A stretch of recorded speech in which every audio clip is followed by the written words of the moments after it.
आज जो है ऑप्टिक्स का ऑप्टिक्स के इंग्लिश मीडियम का नेक्स्ट क्लास है। और आज जो है 2 वीडियो अपलोड होंगे, क्योंकि आप लोगों को पता है कि कल का वीडियो पेंडिंग रह गया। तो आज जो है वो 2 वीडियो अपलोड होंगे। एक वीडियो इंग्लिश मीडियम का होगा, क्योंकि इसके इस टॉपिक का हिंदी मीडियम का क्लास हो चुका है। अगर किन्हीं को लगता है कि इसका हिंदी मीडियम का क्लास कहाँ गया, तो वो पहले वाले क्लास नंबर 9 जो पिछले महीने अपलोड हुआ था, क्लास नंबर 9, वो वीडियो को एक बार रिपीट कर लेंगे। ये उसी का इंग्लिश मीडियम का क्लास है। इसके बाद जो फिर एक और वीडियो अपलोड होंगे थोड़ी देर में, वो इंग्लिश और हिंदी दोनों का कंबाइंड मीडियम होगा, दोनों का कंबाइंड होगा। ठीक है। पिछले इंग्लिश मीडियम के पिछले क्लास में हम लोगों ने पढ़ा रिफ्रैक्टिव इंडेक्स। ठीक है, रिफ्रैक्टिव इंडेक्स। आज का जो हम लोगों का टॉपिक है वो है relative refractive index. Relative refractive index का बहुत ही सिंपल मतलब है comparison of refractive index. Comparison of refractive index. ठीक है।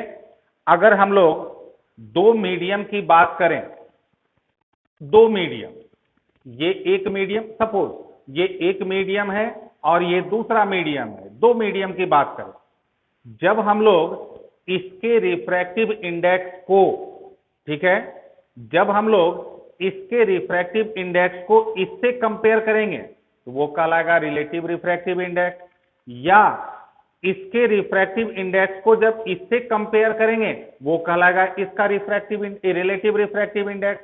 ठीक है। तो कंपैरिजन ऑफ रिफ्रैक्टिव इंडेक्स, इसी का दूसरा नाम है रिलेटिव रिफ्रैक्टिव इंडेक्स। हम लोगों ने इसके पहले इंग्लिश मीडियम वाले क्लास में क्या पढ़ा था? हम लोग रिफ्रैक्टिव इंडेक्स को शॉर्ट में बोल देते हैं RI। शॉर्ट में क्या कर देते हैं? RI। ठीक है। तो अब हम लोग जरा एक नजर बोर्ड पर डाल लें। Relative refractive index, the RI of any one optical medium with respect to the other optical medium. ये जो टर्म आप लोगों को दिख रहा है विथ रेस्पेक्ट टू, इसका दूसरा मीनिंग होता है कंपैरिजन। ठीक है। With respect to means comparison. तो the RI of any one optical medium with respect to means compared to the other optical medium is called relative refractive index। अब हम लोग इसको कुछ एग्जाम्पल लेकर समझते हैं। ठीक है, एग्जाम्पल लेकर के समझते हैं। हम लोग एग्जाम्पल के लिए हम लोग 2 जो है ऑप्टिकल मीडियम को कंसीडर कर लेते हैं। कितने? 2।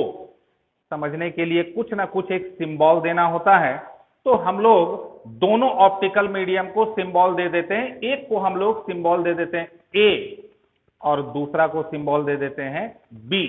ठीक है, समझने के लिए कुछ ना कुछ तो सिंबल चाहिए ही चाहिए। तो रिलेटिव का दूसरा नाम क्या हो गया? कंपैरिजन। कंसीडर 2 मीडियम, मीडियम का मतलब यहां ऑप्टिकल मीडियम से है। जब भी हम लोग ज्योमेट्रिकल ऑप्टिक्स पढ़ेंगे और अगर मीडियम की बात होगी, आप लोग दिमाग में सेट कर लेंगे the medium means optical medium. ठीक है। तो consider 2 medium means 2 optical medium A and B denoted by A and B। अब ध्यान दें, अभी आप लोगों को क्या समझाया गया? 2 मीडियम, अगर इसको A बोलेंगे और इसको B सपोज, तो कंपैरिजन यहां 2 तरीके से होगा। कंपैरिजन 2 तरीके से, जैसे सपोज 100 मार्क्स के एग्जाम में एक स्टूडेंट को आया 50, दूसरे को आया 60। ठीक है। तो दोनों का मार्क्स जो वो 100 के कंपैरिजन में है, 100 के रेस्पेक्ट में है, लेकिन जब दोनों का आपस में कंपैरिजन करते हैं तो एक को 50, एक को 60। अब यहां ध्यान देंगे, कंपैरिजन 2 तरह से करेंगे यहां पर हम लोग, 50 और 60। 50 और 60। 50 वाले को कहेंगे इससे कम आया, 60 वाले को कहेंगे इससे ज्यादा आए। ठीक है, तो जब भी दो situation, whenever comparison is taken between two situations, then there will be two possibility. ठीक है, फिर से मैं रिपीट कर दूं, when comparison takes place between two situations, then there will be two situations, two cases arises। ठीक है, तो केस नंबर 1 ध्यान रखेंगे, दो मीडियम हम लोगों ने क्या कंसीडर कर रखा है, एज्यूम ए एंड बी। तो R I of A means R I of medium A with respect to medium B. तो R I of A with respect to B, with respect मतलब कंपैरिजन किससे हुआ, B से। तो ऐसे में R I of A with respect का मतलब क्या बतलाया गया, कंपैरिजन। तो यहां पर ए का कंपैरिजन हुआ किससे, बी से। ए का कंपैरिजन किससे हुआ, बी से। तो हम लोग इसको कहेंगे रिलेटिव आर आई ऑफ ए। इस जगह पर एकदम ध्यान रखेंगे, क्योंकि आगे जो टॉपिक आ रहा है रिफ्रैक्शन ऑफ लाइट, प्रकाश का अपवर्तन, रिफ्रैक्शन ऑफ लाइट, वो उसमें ये यूज होगा। तो इस जगह पर कंसेप्ट सबों का बिल्कुल क्लियर होना है, कोई कंफ्यूजन नहीं रखना है। मैं फिर से इसको रिपीट कर दे रहा हूं, R I of A with respect to B means इसको कहेंगे relative R I of A. फिर R I of medium B, दूसरा situation, R I of medium B with respect to A, तो इसको कहेंगे relative R I of B. उम्मीद कर रहे हैं कि ये आप लोगों को क्लियर हो गया। अब जरा इस जगह पर आते हैं, ये और ये बहुत इंपॉर्टेंट है, क्योंकि ये सिंबल है। ठीक है, ये क्या है, सिंबल है, आप लोग ध्यान देंगे सिंबल पर। Relative R I of A mean R I of A with respect to यानी कंपेयर्ड टू बी। अब इस सिंबल को लिखने का तरीका मैं बतला रहा हूं, आप लोग ध्यान से सुनेंगे। जिसका आर आई, टेक्निक आप लोग ध्यान देंगे, जिस मीडियम का आर आई उसको म्यू के नीचे लिखेंगे, और जिससे कंपैरिजन हो रहा है उसको लेफ्ट ऊपर लिखेंगे। जिसका आर आई नीचे, जिससे कंपेयर हो रहा है उसको कहां, ऊपर।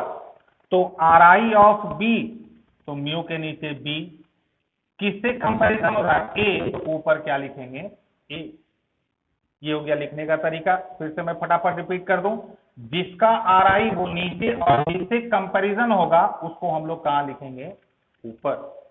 ठीक है, अब हम लोग रिलेटिव आर आई से रिलेटेड 2-3 छोटे छोटे पॉइंट्स हैं जो बहुत ही यूजफुल है, उसको मैं फटाफट एक बार उसको मैं समझा दूं आप लोगों को।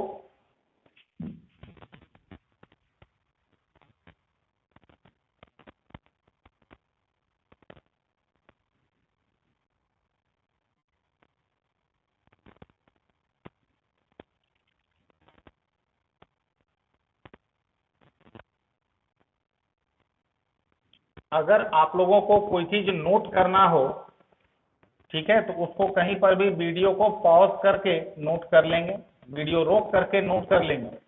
वीडियो में यही तो एक प्लस पॉइंट है, जो लाइव क्लासेस में जो हम लोग क्लासरूम में पढ़ते हैं उसमें अगर मिट गया तो मुश्किल है। यहाँ आप लोग वीडियो को पॉज करके जो भी नोट करना है या जो भी रिपीट करना है, इसमें तो आप एक बार नहीं 10 बार 20 बार 30 बार जितना बार चाहे देख सकते हैं। ठीक है, और एक खास बात, क्योंकि अब के जितने भी क्लासेस होंगे ऑलमोस्ट रेगुलर आएंगे ही, अब के जितने भी क्लासेस होंगे वो नॉर्मल ग्रुप पर पोस्ट नहीं होंगे। पहले 1 से 2 दिन तक नॉर्मल ग्रुप पर पोस्ट नहीं होंगे, किसी भी ग्रुप पर पोस्ट नहीं होगा, केवल एक ग्रुप पर पोस्ट होगा, वो अभी जो कि ऑनलाइन क्लासेस वाला जो मेरे द्वारा बनाया गया ग्रुप है, मेरे द्वारा। ठीक है, केवल अभी थोड़ी देर में उसी ग्रुप पर इसका लिंक मिलेगा। बाकी ये YouTube पर है, तो जो सब्सक्राइब किए हुए हैं उनको तो YouTube पर मिल ही जाएगा, लेकिन हर वीडियो जो अब से आएंगे वो कुछ दिनों तक रहेंगे, उसके बाद YouTube से वो हट जाएंगे। ठीक है, अब आप लोग ध्यान देंगे, यहां पर आप लोगों को 3 पॉइंट्स दिख रहे हैं। सबसे पहला ए म्यू बी आप लोगों को क्या बताया गया, इसका मतलब आर आई ऑफ बी किसके रेस्पेक्ट में, ए के रेस्पेक्ट में। तो एक बात आप लोग ध्यान रखेंगे जिससे हम लोग कंपैरिजन का मैथमेटिकल मीनिंग होता है रेशियो, कंपैरिजन का मैथमेटिकल मीनिंग होता है रेशियो। जैसे आप लोगों को इसको समझना है तो बहुत छोटा सा एग्जांपल मैं देता हूं, आप लोगों को तुरंत समझ में आ जाएगा।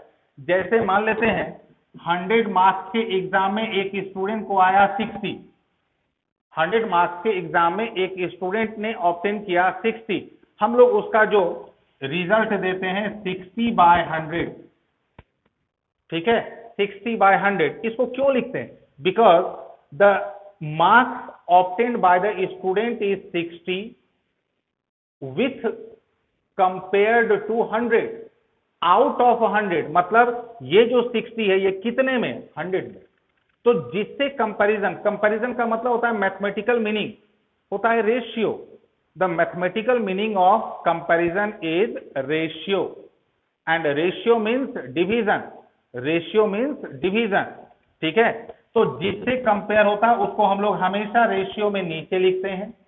तो बस इस चीज को अगर ध्यान में रखेंगे तो ये समझना बहुत आसान हो जाएगा। इसका फॉर्मूला ये क्या बताया गया, ये किसका आर आई है, आर आई ऑफ बी, क्योंकि बी नीचे लिखा हुआ है और ऊपर क्या है ए, यानी ए से कंपैरिजन हुआ।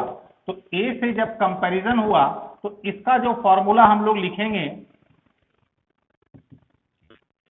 म्यू बी बाय, ध्यान रखेंगे ये ए और बी को जरा नीचे करके लिखना, ये सिंबल है। तो म्यू बी बाय म्यू, क्योंकि किससे कंपैरिजन हुआ, ए के आर आई से, तो म्यू ए हो गया नीचे। अब आप लोग यहां ध्यान दें, ए म्यू बी का formula mu B by mu A, mu B stand for R I of medium B and mu A represents R I of medium A. तो ये बहुत बहुत बहुत इंपॉर्टेंट फॉर्मूला है जो हम लोग अभी रिफ्रैक्शन ऑफ लाइट में इसके बाद वाले क्लासेस में हम लोग उसको समझेंगे, ठीक है। तो ए म्यू बी का मतलब हो गया mu B by mu A, ये फॉर्मूला आप लोग याद रखेंगे। जैसे 1 म्यू 2 तो क्या लिखेंगे, mu 2 by mu 1, X mu Y क्या लिखेंगे, म्यू वाई बाय, ठीक है। तो फर्स्ट पॉइंट उम्मीद कर रहे हैं क्लियर हो गया है। अब हम लोग आते हैं पॉइंट नंबर 2।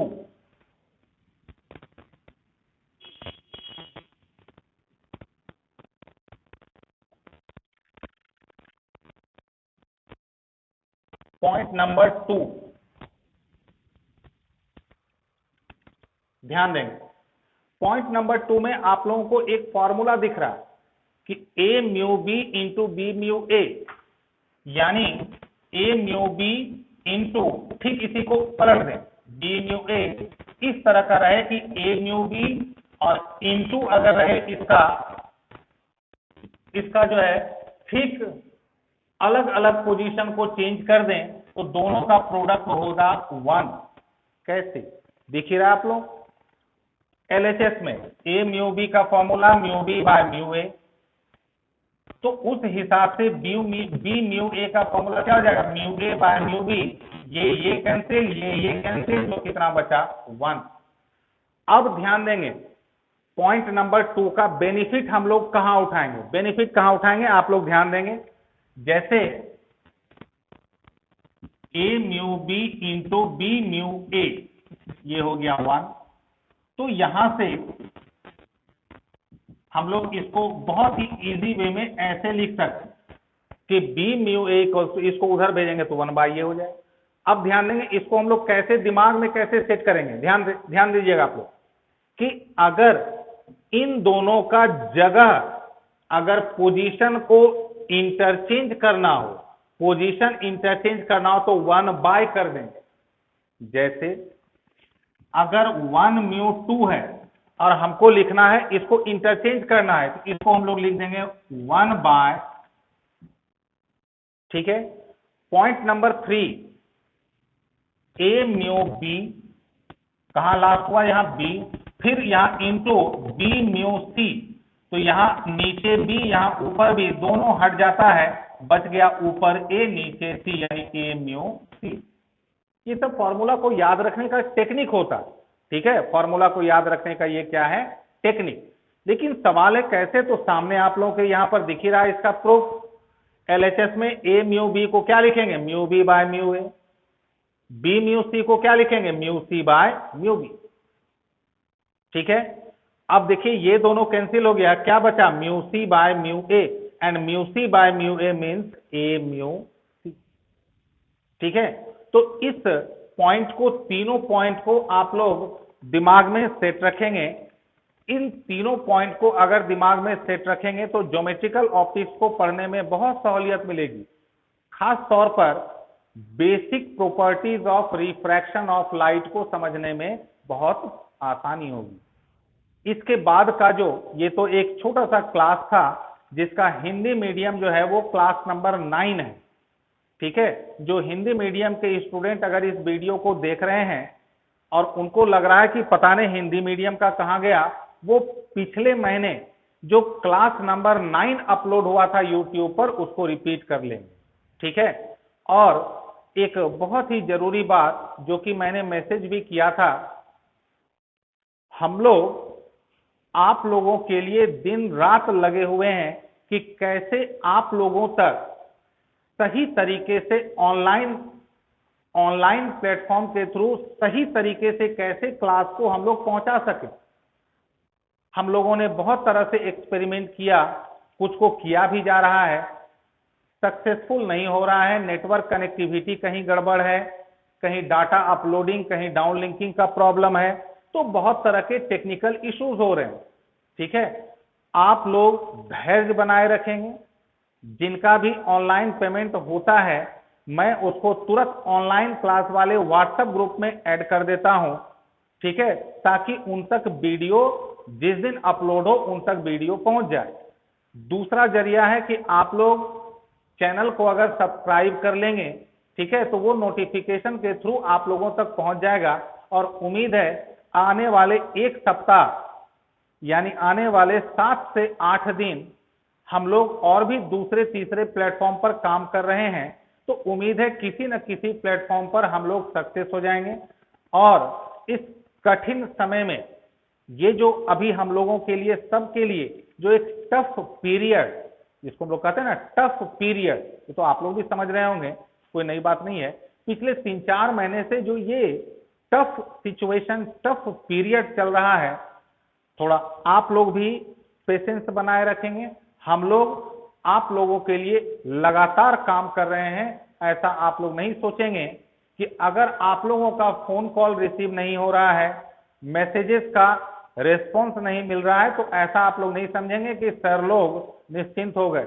नहीं, हम लोग निश्चिंत नहीं होते हैं, क्योंकि टीचर का दूसरा नाम होता है रिस्पॉन्सिबिलिटी। टीचर का दूसरा नाम होता है responsibility. Responsibility for education, responsibility of teaching. तो अगर आप लोगों ने हम लोगों को टीचर माना है, तो आप लोगों को मैं ये एश्योर्ड कर दूं कि हम लोग लगातार जो है प्रयास कर रहे हैं, क्योंकि ये टफ पीरियड हम लोगों का गुजर रहा है।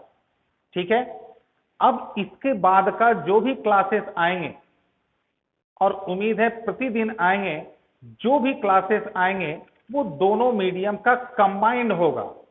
ठीक है, थोड़ी परेशानी होगी, लेकिन थोड़ा सा आप लोग भी इसको धीरे धीरे करके मेंटली सेट कर लेंगे, क्योंकि दोनों मीडियम को बारी बारी से क्लास को रिकॉर्ड करना, कंटेंट्स बनाना, अपलोड करना बहुत ज्यादा टाइम टेकिंग है। तो मेरी ये कोशिश रहेगी कि इसके बाद का जो टॉपिक है वो दोनों मीडियम का साइमल्टेनियसली यानी साथ साथ हो। ठीक है, थैंक यू वेरी मच।